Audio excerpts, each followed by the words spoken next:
This is one of my favorite movies of all time and favorite X-Men movies.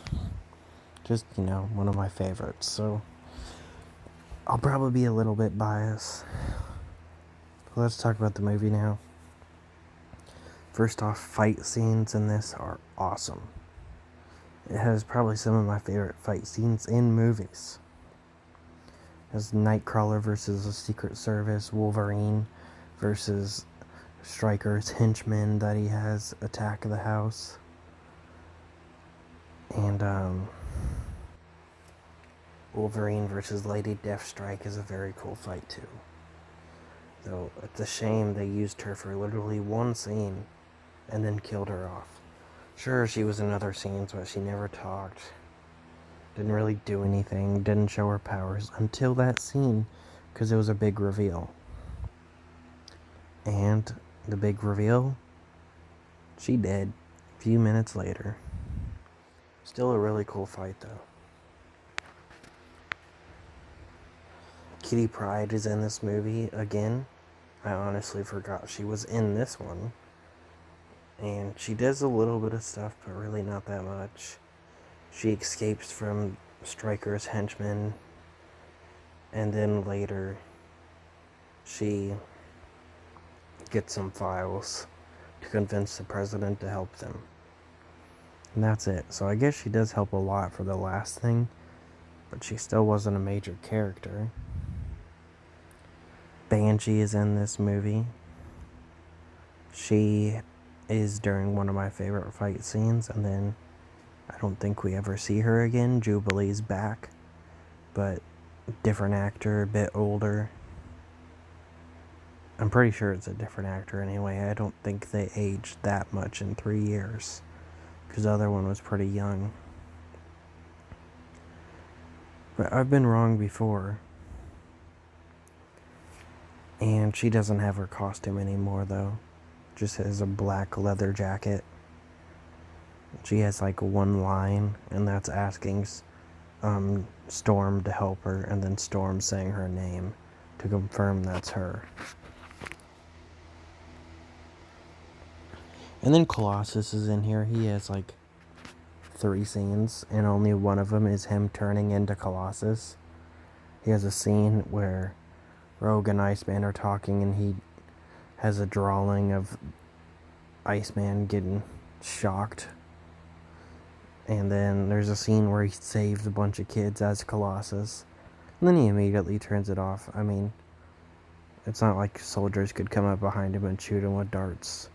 Because that was the whole reason they couldn't affect him, was because of the metal skin. But yeah, turn it off, I guess. Luckily, nothing bad happens.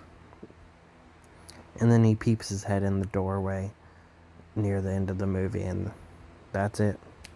That's all we get of Colossus. I know he's in X-Men 3, but I'm pretty sure he doesn't do much besides the opening scene. I might be wrong. Magneto and Mystique escape with Pyro. I think since the first movie, they had the helmet, and Magneto didn't give a helmet to his henchman last time. Charles should try and check down Pyro. Or, a Mystique, but most likely Pyro, since he was one of their students. Speaking of students, they do a fucked up thing with one of the students in the movie. And there's Stryker's son, who is confirmed to be one of Charles' previous students. Later, Nightcrawler is about to have some stuff fall on him. He teleports out with Storm, teleports back in to get Charles, and then leaves Jason to die. These guys are supposed to be superheroes. So that was a bit weird. I noticed something in this movie that I didn't notice the hundreds of times I probably watched this when I was younger. And I actually noticed 2 things. One, Beast is in this movie. He's on the TV for 2 seconds, and it says Dr. Hankavoy, which is obviously Beast. He has probably one of the most memorable superhero names I know. Hankavoy is just a cool name to me. So I recognized him immediately, even though he's not in his Beast form. And secondly, Mystique flicks them off when she escapes. When she pretends to be Wolverine and gets into Stryker's little lair, and she breaks out of her handcuffs and she slides through the door, she flicks them off. And I never noticed that until this watching of the movie, and I loved that. It was funny. I do think it's pretty disappointing that Stryker is clearly dead, and that this is the best Stryker we've gotten. Stryker from the new X-Men movies was very underwhelming. Did not remind me of Stryker at all. Didn't care for him at all. Yet they gave him to us in multiple movies. I'm so happy. Nothing against the actor. He just was nothing like Stryker. And then the other Stryker is only in one movie too, X-Men Origins, and he did fine, I guess, but nothing will compare to this guy's performance. This is Nightcrawler's only movie out of the original trilogy, plus you can kinda count the fourth movie, X-Men Origins, because it does have Charles Xavier in it, and it's not just Wolverine. So I still try and count it with those three, even though it's kind of loosely connected. And this is the only movie he's in until X-Men Apocalypse, and it's a new actor for obvious reasons, because it's like 15 years later and he's not Hugh Jackman. I'm pretty sure he was the only one that stayed. Sure, other ones would reappear or make cameos, but Wolverine was really the only one that stayed, which makes it even more accurate that Hugh Jackman was Wolverine. Rogue was pretty cool in this movie. They did more with her hair, but she didn't do too much in this movie. She uses her powers, like, not at all. She uses it to stop Pyro, and I'm pretty sure that's it. So she was kind of useless in this movie. She did things in the other movie, not too much, but she was just a little kid at that point. This is 3 years later. They act like it's been quite a while too.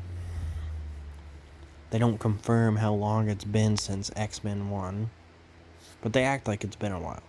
So she should be a bit more trained, more skilled. She should use her powers more, but she uses it once. The only other time we see it is when she kisses Bobby and she accidentally hurts him for a few seconds. We also get Iceman's parents for a little bit. Then we actually never see them again in the series. Iceman shows up in X-Men 3, disappears from the series entirely. Just entirely. He has a brief cameo and does a few things in X-Men Days of Future Past, but that's it. They got rid of one of the most iconic X-Men. But hey, at least we got Mystique, right? Who's not even an X-Men in the new movies, anyway. I really like this version of Mystique. The actor does a fantastic job, but the new one, pretty sure it's Jennifer Lawrence or something like that, does a terrible job. I'm gonna look that up real quick, so I'm not just insulting a random actor.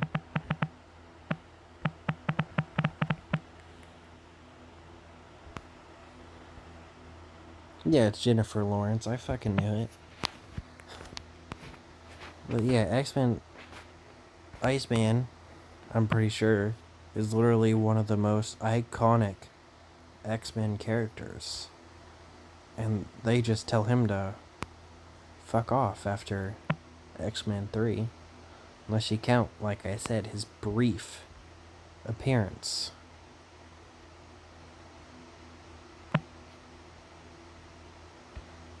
Well, that sounds like fun. There's a lot of cool covers. Let's go back to the movie now. Anyways,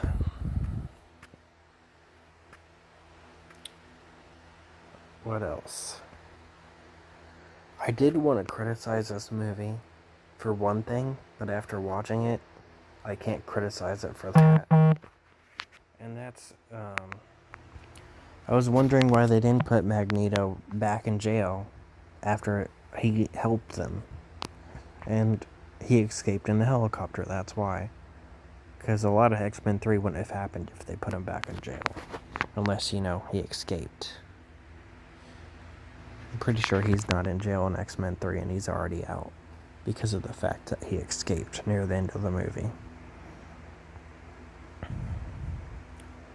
Pretty sure I talked all about all the cameos.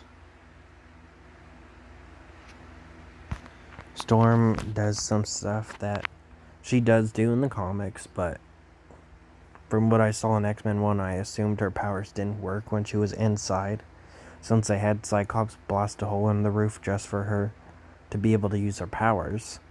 In this movie, she uses lightning on Nightcrawler while they're in a church. And she uses her powers to stop Jason by making him too cold so Jason can't concentrate.